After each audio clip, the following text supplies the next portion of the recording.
My only default was kind of pushing it even more because, I'll just shrug it off. And as I pushed more and more, it just got worse and worse and worse. And then, I ended up bedbound for like a few days, probably like 4 days. And then even after those 4 days, actually, I was pretty much bedbound. I had trouble working, even like concentrating for more than like even a few seconds at a time. Kind of like something knocked me in the head and like I was Mm. off balance. So like the feeling of off balance and like it's kind of like you're in the room, but like your visual field isn't like working the way it's supposed to, and like everything is off balance and like you're just freaking out and it's like bubbling everywhere. You just don't know what's going on. Because of that, actually, I just stayed home. I didn't go anywhere. I just was trying to figure out what was wrong with me. Physically, I probably have no limits right now. Like within reason, obviously, of a human being. I got like 20,000 steps in that day. I would say on a regular day, like my squat is in like the 225 range, right? It's like 225 probably. And then bench press, probably 205, repping for like five, six, or seven sometimes. And then deadlifts, I don't do deadlifts always. They're very demanding. So what I usually do is I do RDLs, and like that could be from 185 to 225. Right now, I don't see any restrictions physically. Like in the gym, I'm stronger than I ever was before. How's it going, Thrivers? Miguel here with CFS Recovery. In this video, we have Ikraj, actually a fellow Canadian here who dealt with CFS for a few years. It was about 3 years. And now he is out there living life. He just came back from a vacation. He's been traveling, working out. At his worst, he was bedridden for a handful of days. But Ikraj, you want to quickly introduce yourself to everybody? Yeah, hey everyone, I'm Ikraj. I'm 27 years old. I'm from Ontario, and yeah, I found Miguel's program when I YouTubed it. So it was actually interesting. I think we talked about this on our what is it? Our onboarding interview. Mhm. So I was just YouTubing brain fog, and then you came up, and I clicked it, and I was like, you were speaking to me, so I was like, I have to check this out. Yeah, and then you came on board pretty shortly after. So, it's been about a year since you've been working with us, and you've really turned things around. Right? You don't really have any limitations anymore. But let's just go back in time and explore how all of this started. It's really unique because people get triggered in different ways in how they fall into this illness. But for you, what did that look like? Yeah, so for me, it was just life was normal. It was like high paced, very stressful. At the time, I didn't think it was a bad thing.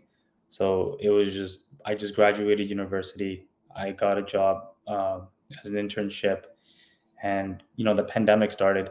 So I graduated right in COVID. So it was actually a very stressful time. There was a lot of anxiety, a lot of hype going around about the pandemic, and we were actually stuck at our houses. So what I tried to do as someone who's very like type A, I guess, was I was trying to look for opportunities within the pandemic. And, it's not bad to do that, but the time span I was putting on myself was to figure out something within weeks and have a game plan and all this craziness.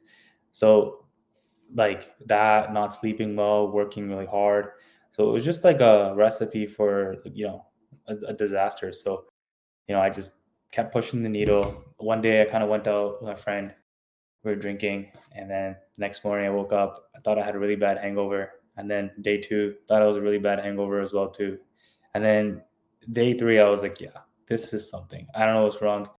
Um, my only default was kind of pushing it even more because I'll just shrug it off. And as I pushed more and more, it just got worse and worse and worse.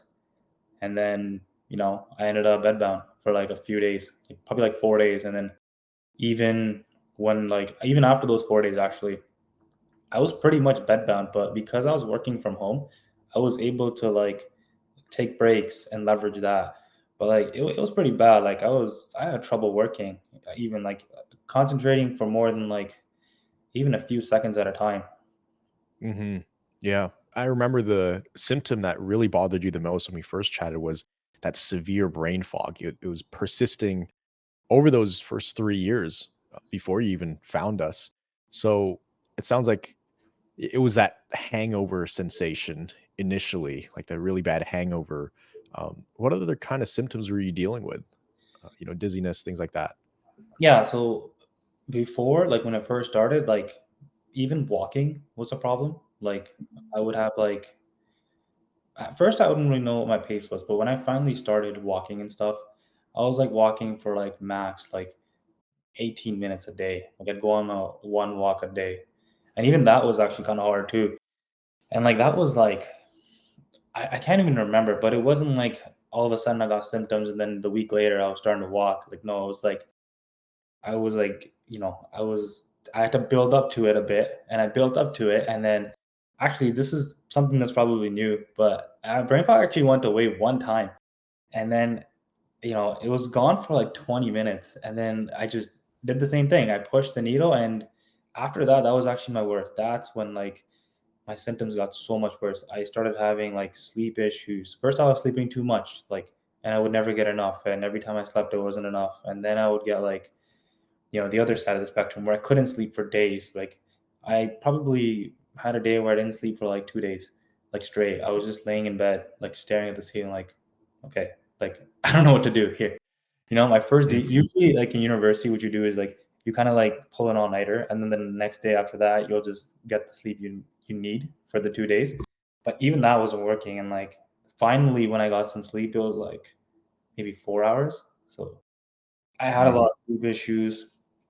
I did get some dizziness, but it wasn't like persisting. It was mainly like the brain fog, and because the brain fog was so like hard, I was very like unaware of like other symptoms that I had probably.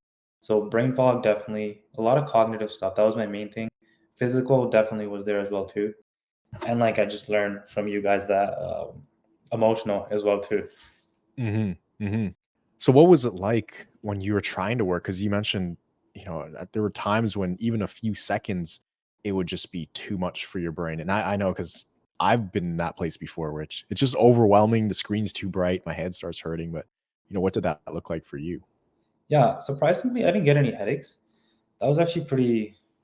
That actually wasn't one of my symptoms. But for me, like it was like staring at a screen and like not processing anything. Like almost like you're just like I think I described it as like you're operating through your subconscious mind.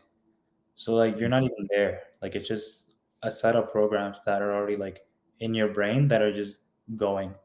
That's how I kind of felt. So that Mhm, and like I think every time you look at the screen and like I was like an analyst, so I was like looking at a lot of Excel spreadsheets, numbers.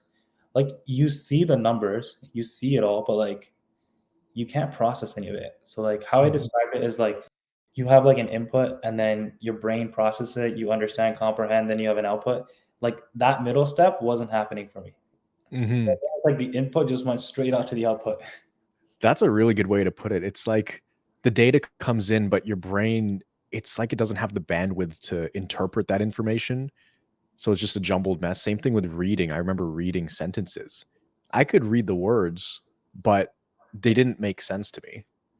Putting the words together, like I couldn't form an understanding of what was being said. So, it's that was going on for you at that time when you were having to work from home.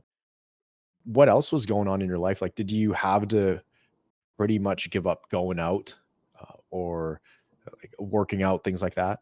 Yeah, like I gave up everything. Well, I wasn't working out at the time, but I was actually no, I did start working out, but it just I had to stop because like things were getting bad actually, and I actually stopped going out as well too. So I forgot to mention this, but another symptom was like I guess it wasn't dizziness, but I'd have like these like spells, like dizzy spells actually. Yeah, I would have, but that would be like my worst. That's the only time I actually pulled back because like it's like kind of like something knocked me in the head and like I was Mm, off balance. So like the feeling of off balance and like it's kind of like you're in the room, but like your visual field isn't like working the way it's supposed to, and like everything is off balance, and like you're just like the best way to describe it is like somebody like a bobblehead. Like you're just freaking out and it's like bobbling everywhere. You just don't know what's going on. So that because of that, actually, I just stayed home. I didn't go anywhere. I just was trying to figure out what was wrong with me. And the first step I took was like, knowing what to do, right? Like just the basics. Okay, I'm gonna start drinking more water. I'm gonna start hiking. I'm gonna try to do this. I'm gonna try to do that. Like, and kind of working my way towards that. I'm gonna try to sleep better. Watching all these podcasts from Joe Rogan, Matthew Walker, Andrew Huberman, all of them, and any sort of other stuff. But like, it was kind of like The approach I took is I'm like, okay, I can't comprehend. Like that's what I told myself. I couldn't comprehend anything. So what I did was I'm like, you know what? I'm just gonna listen to it, and subconsciously my brain will pick up on it, and I'll just do those habits. So I was like making the CFS even worse without even knowing Mm, it. yeah, yeah, yeah. So all this time, you're staying home, you're trying to take it easy, hoping that, you know, if enough time goes by, hopefully the body kind of corrects itself. But were you going to see doctors at the time? Yeah. So first I went to the hospital because I think my symptoms got really bad. One day it was just like I can't remember what happened. I think I got dizzy or like it just was getting worse. So I saw like my family doctor. I saw I went to the ER actually like 3 or 4 times in this whole process. I saw naturopaths. I saw physio, chiros. What else did I see? I almost seen a psychiatrist, but I kind of backed out because they were trying to put me on meds, and I kind of got the feeling. So I'm like, Mm, no, I'm not yeah, about this. And yeah, then I think I saw a psychologist as well too. So I think that's pretty much like the gist of it. And you know, they were doing what they could, but like it wasn't working, right? Like the so my story is a little different because I was actually diagnosed with a concussion before that. So that's what it's called post concussion syndrome, right? Because we were trying to figure out like how this happened. So I think we kind of so how we got there before I even like start getting into this is first I went to the naturopath, right? And then we worked on adrenal fatigue. So that was the diagnosis. So we just hammered on like, those Chinese herbs and all this other adaptogens, all this stuff. Yeah, adrenal all that, extract. and like acupuncture and like specific spots, right? Focus on relaxation, all that stuff. And then, just vitamin C, vitamin D, whatever, B12, all that stuff. Yeah. Um, and like one time my brain fog actually went away. And I don't know what the cause was, but I was doing all the right steps. Maybe it's like one of those times where I kind of recovered by accident and I have no idea why. And then right when I got it, I just felt like my brain, like everything lifted and I was like, whoa, like this is how I'm supposed to think. And I think this was 3 months after I first got the brain fog. And then like it was kind of like I just was thinking and like I could tell I had more and more capacity, but like there was this limit and I could feel it. And I didn't like that. So my default whenever I had a limit was I pushed through it. So I pushed through it, I got dizzy and I had those Yeah. dizzy spells, right? So that was like that after that, like the whole like my nervous system was out of whack completely. Like any sort of regulation that was supposed to happen after that kind of just made the process even longer than it needed to be, especially because the way I responded to it wasn't good either. So then I just continued doing what I was doing. I kept seeing the naturopath, and funny because as I was hiking, I would be hiking all the time. Like I'd be hiking in the winter. Like it's like snowing outside, it's like slippery, and I'm hiking in my regular shoes. And I actually ended up spraining my ankle. So then I seen a chiro and physio about that, and I seen them for like a few months, and I was just talking to them one day, and I'm like, like just bear with me today. I have a lot of brain fog. And they're like, why do you have brain fog? Like that doesn't make sense. You're like a 27-year-old kid, right? So then when I explained it to them, they're like, okay, I think you like this sounds like a concussion. Like, have you hit your head? I'm like, no, like I've never hit my head. And funny because a year before my symptoms started, roughly, I actually hit my head. So I was doing MMA and I actually ended up getting a knee when I was wrestling some guy. So then I ended up getting dizzy, but then I kind of shook it off, took a few breaths. So then we started treating for PCS. That's called post concussion syndrome. So I started going every single week, like just for that. And they helped me in their own way, right? Like, I don't like to say like this person didn't help, that person didn't help. I think that everybody had their own play and part in this role because I was getting treated for a concussion, but then a lot of the things that you treat for concussion is similar to some of the stuff we talk about here, right? Because I Mm, also joined a concussion program after, and the first aspect to healing from a concussion is focusing on your mental health, right? And then diet, and then there's like a few things, but it's sleep, all that stuff, right? So I had a model, right? So coming into this program, when you guys talked about not pushing past your limit, they call that operating underneath your, um, they call it a threshold, some sort of threshold. Hmm. So then from there, I did it for probably 2 years after that, right? Focusing on that. And I also went with another naturopath and we did a whole another round of adaptogens. We did a gut thing, 6 weeks or I think 12 weeks, no gluten, just focusing, hammering on the diet, focusing on the sleep, and actually not getting enough sleep at all. I felt like for 2 years, I didn't sleep properly. Like it was pretty bad. Like it was like I get like one night of sleep every few months. Like that was actually pretty good. Yeah. So it was really bad. So in the program, when I hear people talking about their big APs, I'm like, holy crap, I had one of those too. It was just I didn't know I had an AP. And then, from there, seeing a psychologist at the same time. And after that, I kind of found you. And I was like, it was weird. When I was like watching your video, I was like, at the point, I was like, something, I have to change something. It's been like 3 years. Like everybody played their role. I am in a better spot now, right? Like they helped me as much as they could. But now I think I need to do something different. So then I YouTubed, like, okay, like, how do I get rid of brain fog or something about brain fog? I can't remember. And then you came up, and I was watching your video, and I was like, "Okay, like, at first, I was just like, "Okay, like, I wonder what I'm gonna get from this. Let me just watch it," because I watched so much stuff at this point. Like, I'm watching Andrew Huberman, I'm watching all these people, like, these scientists. I'm like, "Okay, let me watch this guy on YouTube. Let's see what he has to say." And then I was like, "This is weird." Like, as I was watching it, it's like you were speaking to me, and, like, everything you were describing, I'm like, "This is too, like, familiar," and, like, it sounds like it sound like the way it sounds like you were talking to me, like you were describing everything I was talking about. So I was like, "This is so weird." I don't know if like I had to stop for a second. And I'm like, "Let me rewatch this," because like I can't like it might just like is this like a moment or something?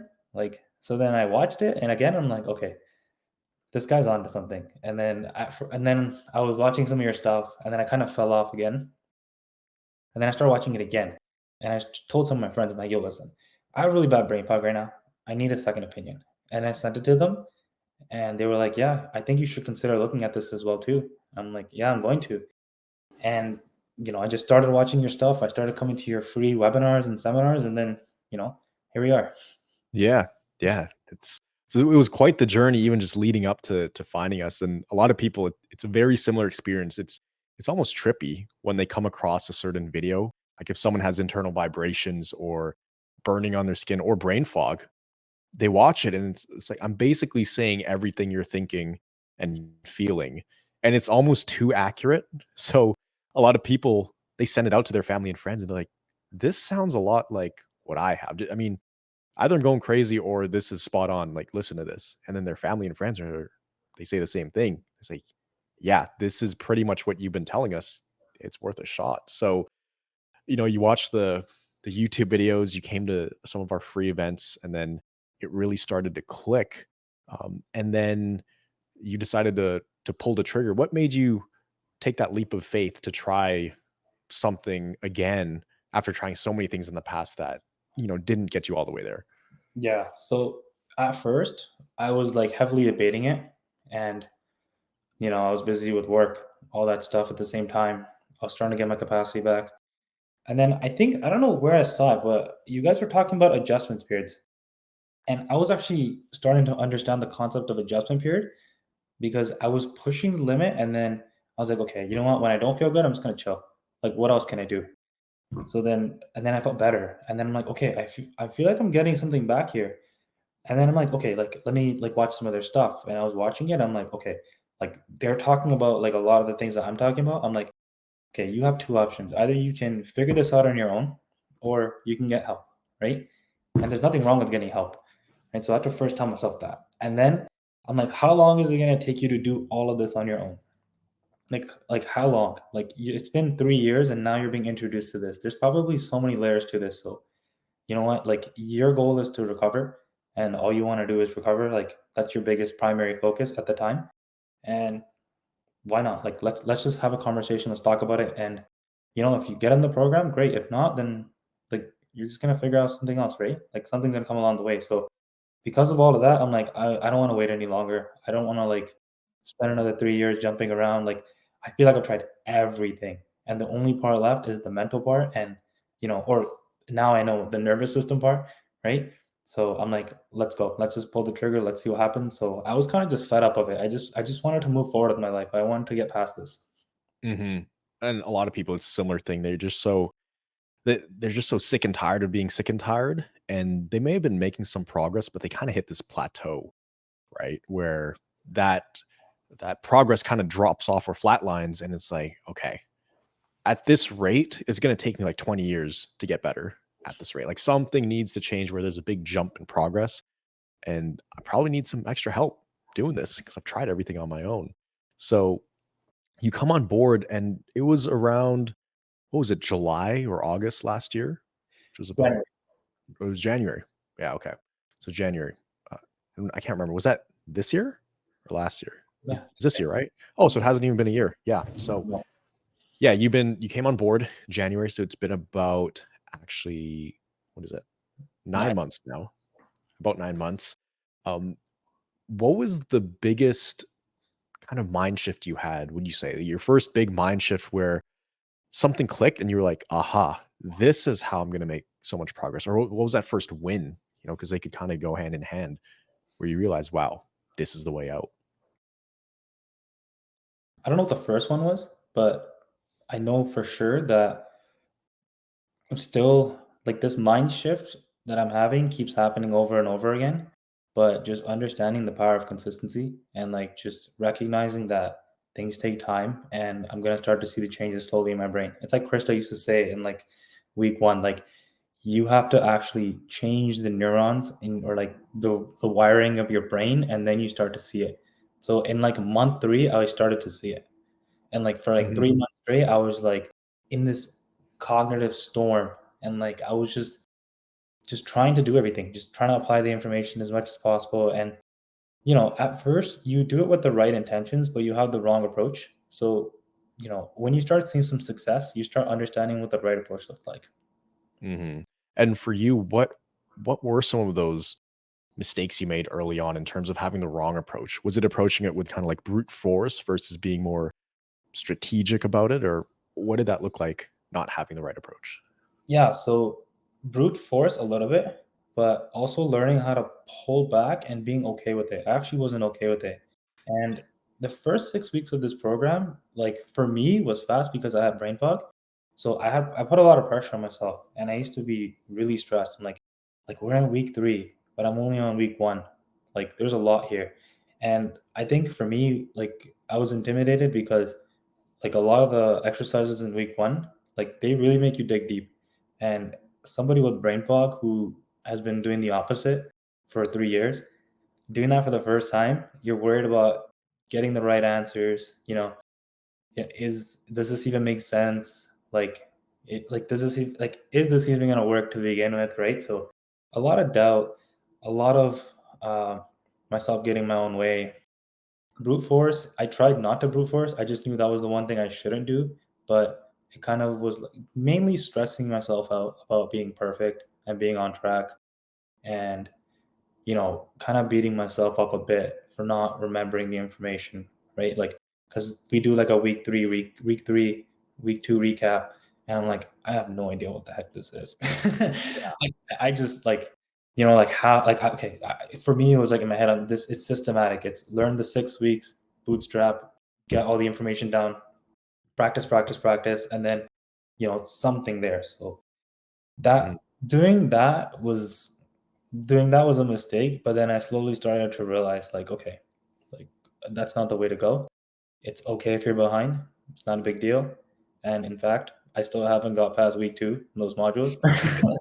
And I'm still making a lot of progress. So, I yeah, I just show up to the calls. I listen to the coaches, I apply the information, and if I make a mistake, I listen, I'm not perfect. Sometimes I do beat myself up, but I try my best to like, improve. And if I do beat myself up, I go back and I'm like, okay, this is what you need to work on. And if I don't go back, then that's fine too. One day I'll go back and I'll figure it out.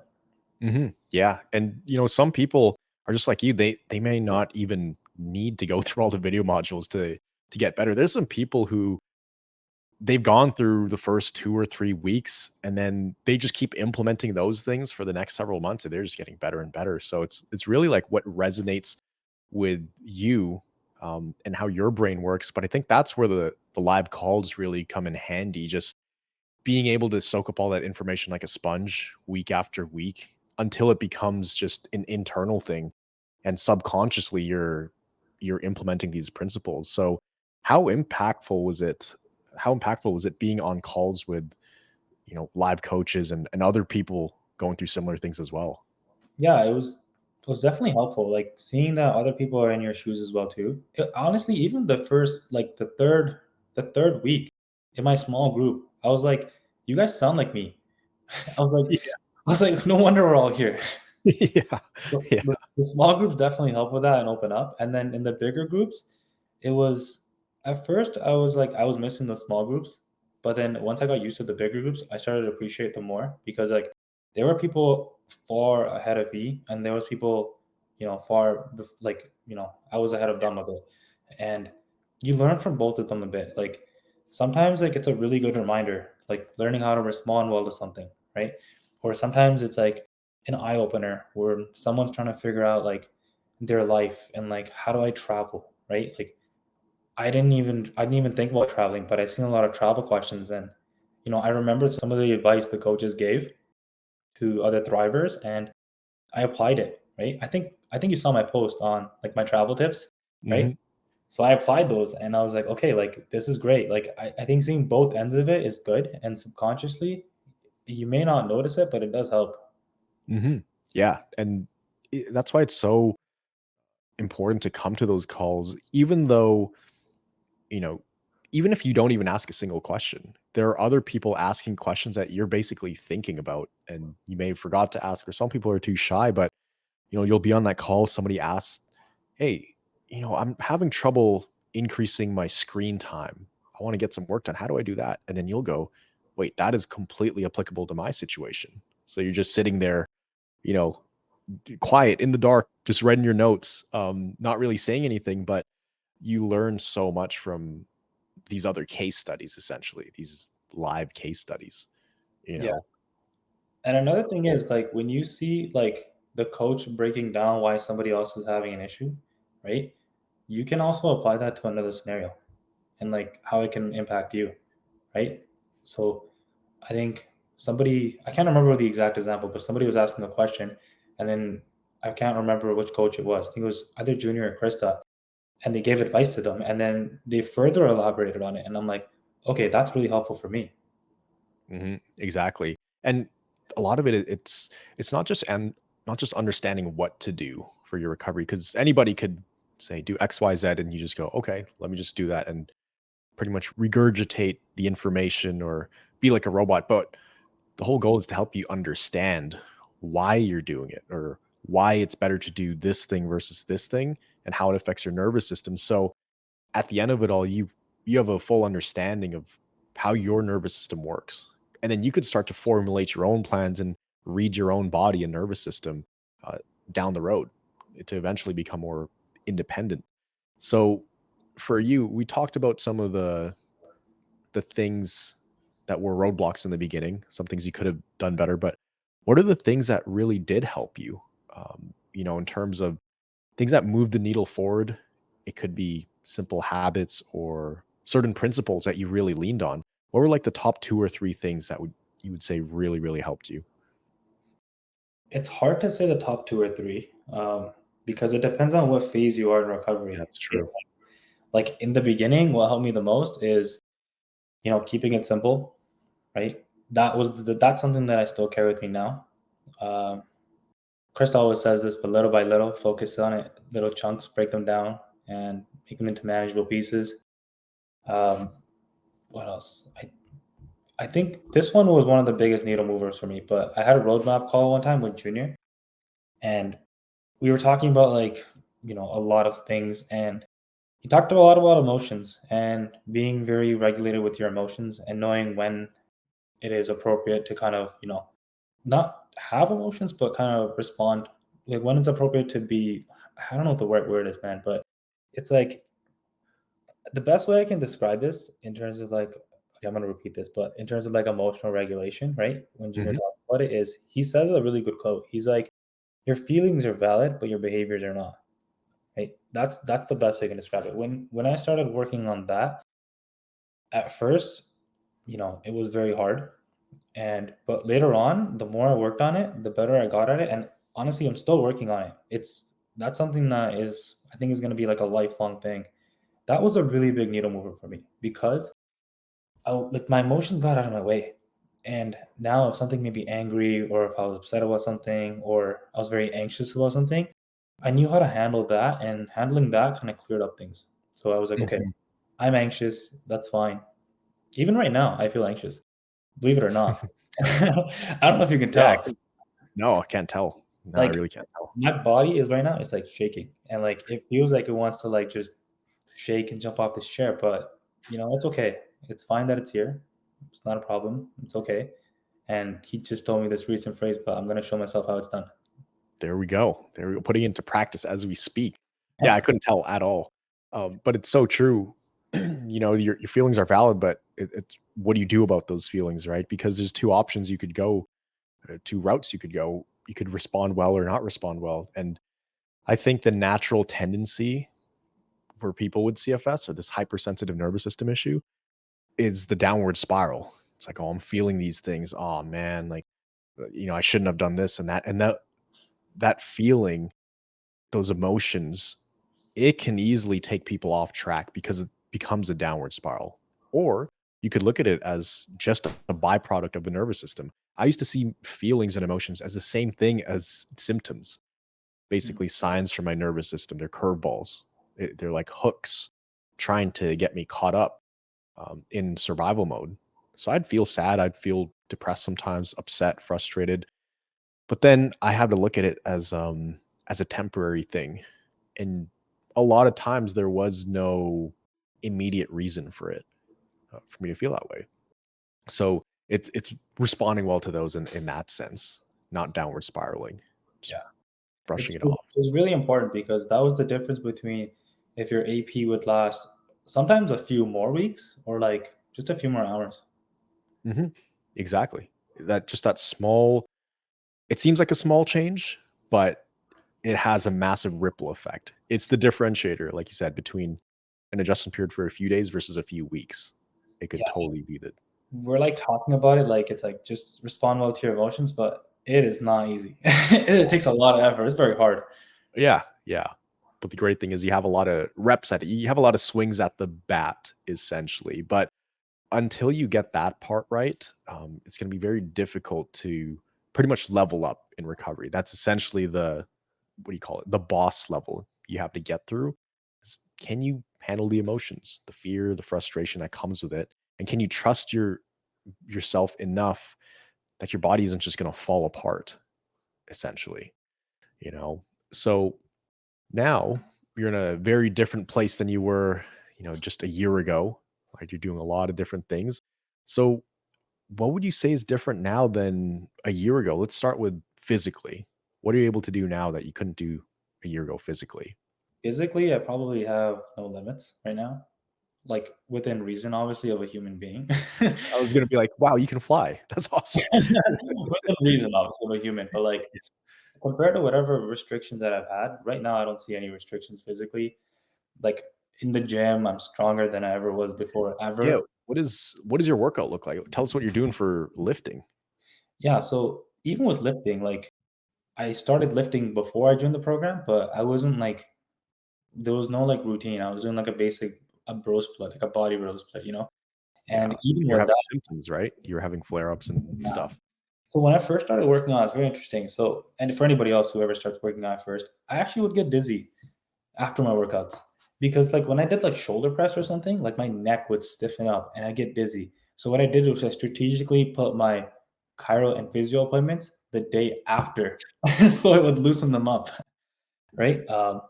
And I was just kind of all over the place. I'm like, you know what? I just want to get better, stronger, and no plan, no nothing. I just did it.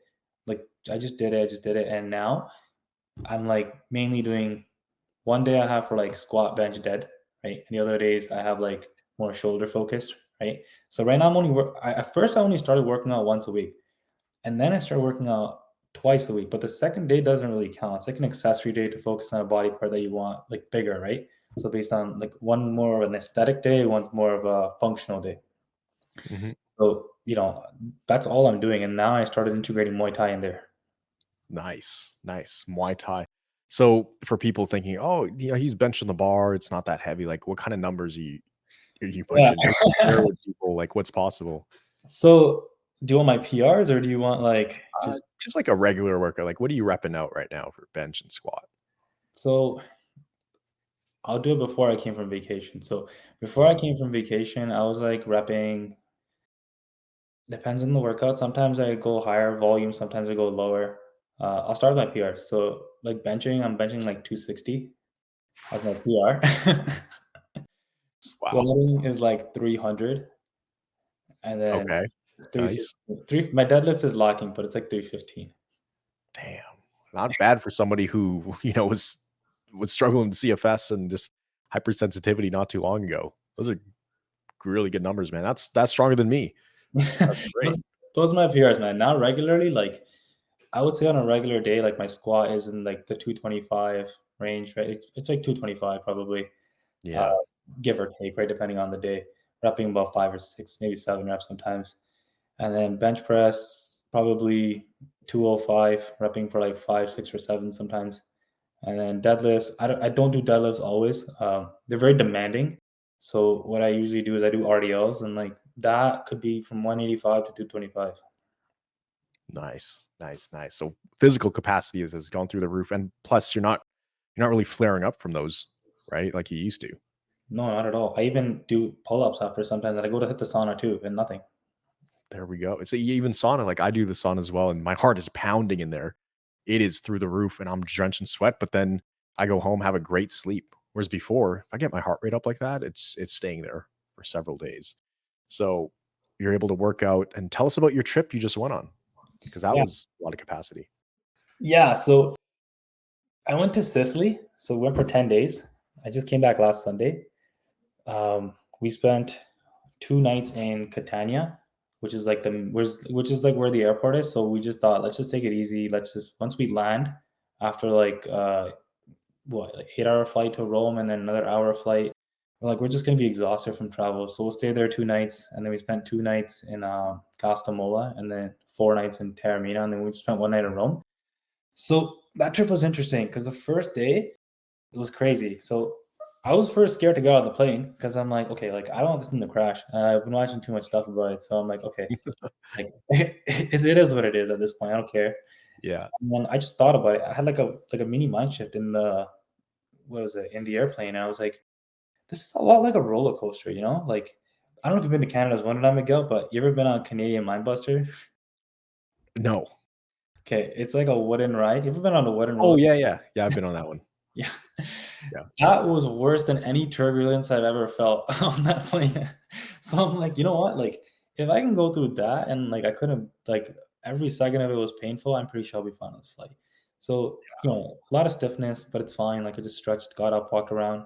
Mainly I was bored and like planning to sleep on the airplane was a bad idea too, but I learned from it. So, once we got there, our flight actually got delayed like twice to like because we landed in Rome first, so our flight got delayed twice, and I was okay with it. I didn't even care. I was like sitting there laughing, and my friend was sitting there laughing with me. So having a good travel partner actually is very helpful.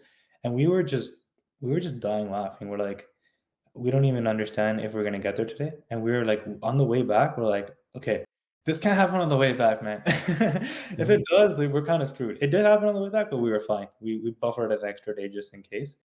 So we actually landed in Catania. The next day, we had a hike. It was a volcano hike, so we're climbing up Mount Etna. So we chose the easier version this time because we're like, okay, like we don't want to spend our entire vacation exhausted, so let's take the cable car up. And there was like an excursion. So you take the cable car up, and then they show you around the summit, and then you go to something called the Atlantic Gorges, and that is like this freshwater thing. I don't even know what it is, and you'll see why I say that now. So basically, we were scared we weren't even gonna make it. Right? It's like we sleep like what, like 4 hours, right? Like 3 hours, 5 hours, maybe. I can't even remember anymore. And then we basically wake up actually on time, an hour early. We get ready. We get there 15 minutes early to the bus stop.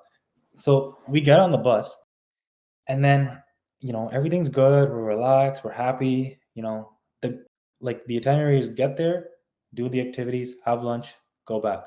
So this bus driver's like, we're like an hour in, and he pulls up to a random restaurant, and he's like, "Okay, like you guys can have breakfast," pretty much in Italian. I'm assuming that's what he said because I heard the word cappuccino, so I was like, "All right, like I'm in," right? Mhm. So we get our food. We're sitting there, and we're like, we're just having conversations, just chilling out. And then I look at my phone, and I like get like 5 missed calls. I can't remember how many, and like messages from like the I think it's called Get Your Guide. The bus people. Yeah, and also the driver as well too. He's like, "Where are you?" Like we were waiting for we've been waiting for you here for like 30 minutes extra, and we left. We had to leave. And I was like, "I don't understand, man. We're on the bus. Like, what are you talking about? Like, we got on one of your buses." And they were like, "Yo, we don't do buses. We do minivans." And I was like, "What?" I was like tripping out. I was like, "What do you mean you do minivans?" And they're like, "Yeah, we just do private minivans, and we like when you get there, we validate with you that you're supposed to be here." And it's crazy because with the bus driver, I validated with him that like this is the bus, right? He's like, "Yeah, get on," because he just read Etna. The place we were supposed to be and the place where we went was about like 30 steps away. So it was an honest mistake. So I had to Mhm. like, okay, it's fine. And then we looked at my friend. I'm like, first of all, how are we gonna get back? We didn't even have tickets for this bus. Like we were like tripping out and like, what are we gonna do there? We don't have anything booked. So we ended up finding like an excursion, we got lucky. And as we were going up, we were just like laughing, and then I just felt like I felt bad. I'm like, man, like I'm like my bad. I kind of messed this up. Like I didn't mean to mess this up. I know I was like in charge of this. And my friend didn't care. He was chilling. He was okay. He was regulated. Let's put it that way. And I was like getting dysregulated. So I was telling myself all the right stuff, but it wasn't working. And I had to first acknowledge how I felt. So what I was doing was I was basically telling myself it's okay, but I wasn't addressing it first. So first I had to acknowledge. I told my friend, I'm like, listen, give me like 2 minutes. I just have to like feel this out, and I'll be fine. So I acknowledged what I felt, like it's okay, and then I kind of just I acknowledged it, felt it, and then I was able to move forward. And it wasn't fast. I still felt bad throughout it a little bit, but I just kept acknowledging it, kept moving forward. And honestly, I'm actually glad that happened because it was the best hike I've ever experienced. We went up to the summit. We walked around like we're like the volcano up to like 15 days ago. So we were like looking at fresh ash and everything. It was so cool. We saw like different craters. We were like, I got like 20,000 steps in that day. And had so much elevation. Like it was so much fun. And like at lunchtime, like okay, we thought we were gonna go down and have lunch. Turns out they just sat on like some random crater, and they're like, "Okay, let's have lunch here." And we're just like looking at each other, like we just have like 3 granola bars, like, and we just like climbed for like hours. So we just ate whatever we ate, and then the guy pulled out some wine, and we started drinking. Well, not him. I started drinking that because he doesn't drink, and then we just finished off the rest of the hike. We enjoyed it, made the most of it, and we are actually glad it happened at the end of the day because we're like, okay, the other hike wouldn't have been as nice as this. I'm actually really glad this happened. And I look back, I'm like, okay, that was something that happened for you, and you weren't able to recognize it then, but now you are. And after that, we just made the most of everything. We went to our next destination. We made the most of it as well too. And funny or not, even on there, I was like, even I still like I'm still a work in progress, right? So I was like, okay, I was trying to be present, recognizing that you don't try to be present, you just be and observe. And my friend kind of helped me out with that as well too. So after he helped me out with that, like the rest of the trip was even more smooth sailing. Like I was like, okay, observe, take all your expectations, and then on the way back, like I just made that travel list as well too, and we just had fun. We let go, we let loose, we enjoyed as much as possible. We just lived in the moment. No bedtime, no nothing, no none of that. Just lived. So it was like the best thing ever. I woke up and I'm like, okay, what do I do? Like it's like the best feeling ever. And That's then awesome. pretty much we just when I got back, we're on the plane. I'm like, okay, I have 9 hours back now on this plane, right? Um, And what do we do? So I just sat there. I'm like, I can't sleep. I know I'm probably not going to sleep. So I have 9 hours. Let's just enjoy it. And, my mind started wandering. And then I just started writing down those notes. And I'm like, okay, maybe this will be beneficial to somebody else. I actually had 23 points, concatenated down to like 13. I'm like, I think this is good enough. Put it out there. And yeah, I think the biggest thing that I took away from that trip as well, too, is learning how to be more carefree and just be in the moment and just chill out sometimes. Hmm. Absolutely. That's an epic story. And, those kind of stories where they're unpredictable and there's a huge curveball, those are like the best stories. I kind of like it when there's curveballs like that because yeah, I like roller coasters, not just physically, but even emotionally. I'm not going to lie. I keep it under control these days, but those are the stories that you sit around years later talking about. Hey, remember that time when this crazy stuff happened and we had to figure this out and that, but we pulled through and it all turned out okay. But in the moment, it's very stressful. Down the road, you can kind of laugh about it. You know, on that hike or during that trip, were there ever moments where you kind of sat there and thought to yourself, holy cow, this is a different life than what I was living a year ago or less than a year ago. Because I used to get that a lot. Even now, I still get it. Just how different life is from a CFS life. But did you have any of those moments on that trip too? Yeah, I didn't have it on the volcano because I was working on mainly responding well to that and also just enjoying it as much as possible.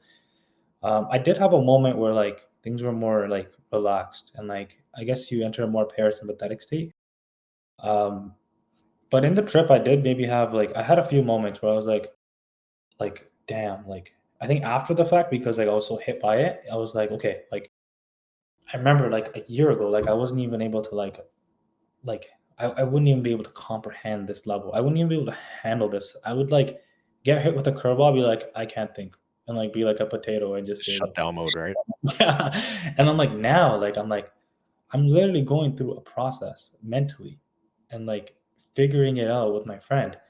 And wow, like, I'm like, this is amazing. And like this whole thing, I'm like, this happened because we figured it out, we planned it. And like it's not like things were smooth throughout the whole way. A lot of issues with transportation happened, right? Like figuring out how we're gonna get around. Like we're doing this in real time and not even thinking about it. So like when I look back now, and even in the trip, sometimes I would be like, "Holy crap! Like this is normal now. Like this is how things are, and like they're not how they used to be, right?" Hmm. Hmm. And it shows you how far you've come. Just thinking, if I was in this position a year ago, what would it look like? And usually it ain't good.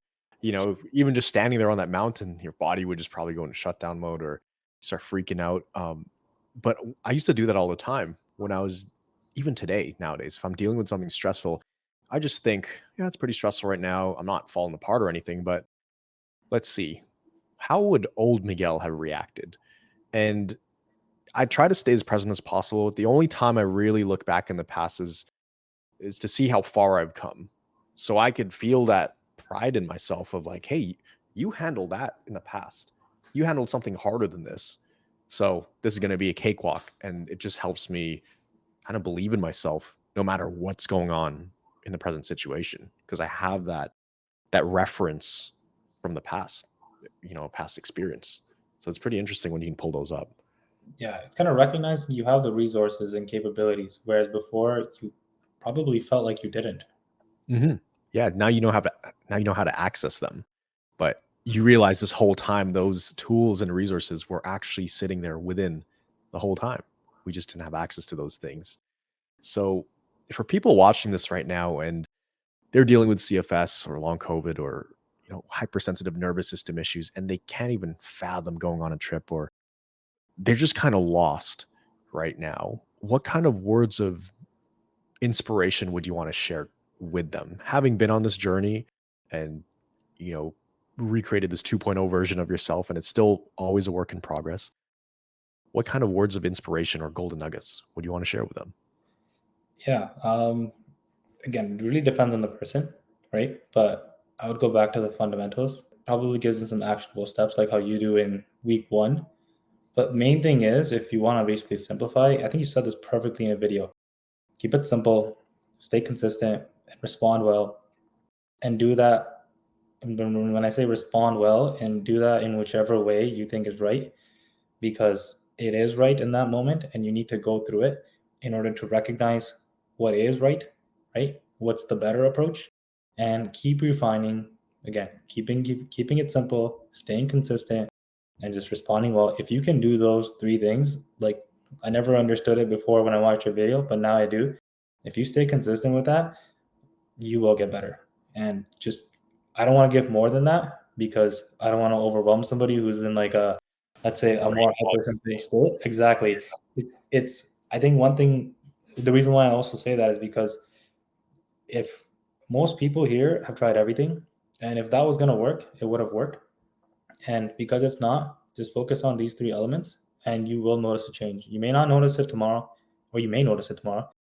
For my case, I noticed it 3 months later. I've seen a small change, but you will see it. And if you're in this program, you have the coaches to support you. So lean on them and leverage them. Absolutely. So anything exciting you're looking forward to this year? Any goals you have in terms of this 2.0 version of yourself?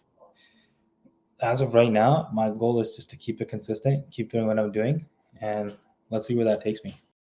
Keep riding the wave, basically. Keep building the momentum because you're riding a good wave right now, and that's kind of like what I did. It's like, let's see how far this wave can take me. If I just keep doing these things, and it's nothing specific, but it's just, responding well to symptoms at the time when I was getting out of the hospital, but then it translated to just responding well to life in general.